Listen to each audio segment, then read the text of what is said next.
Well, the U.S. says the door is still open for diplomacy in spite of reports of Russian forces shelling schools, buses, and ambulances in Kyiv. But the Pentagon making a significant change to its arsenal plans this week. And correspondent Kellie Meyer is live from D.C. with these breaking developments. So, Kellie, fill us in on what's happening.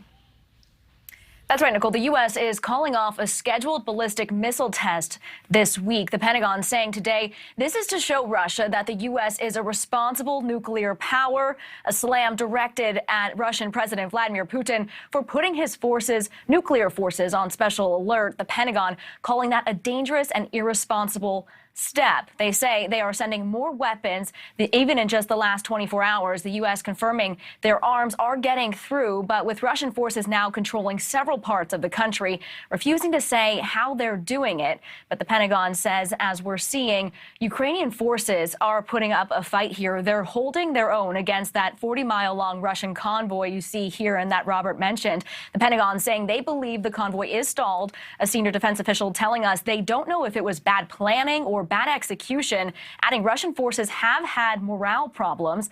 The senior defense official adding 4 reasons for the convoy holdup, saying Ukrainian President Zelensky still has control of his army. Ukraine is getting a lot of weapons, not only from the U.S., but other countries, and they have used those weapons well, and they have the will to fight. Here's the Pentagon spokesperson, John Kirby, on that fight to hold off the Russian onslaught. Take a listen. They have not taken any of the major population centers that they appear to be wanting to take.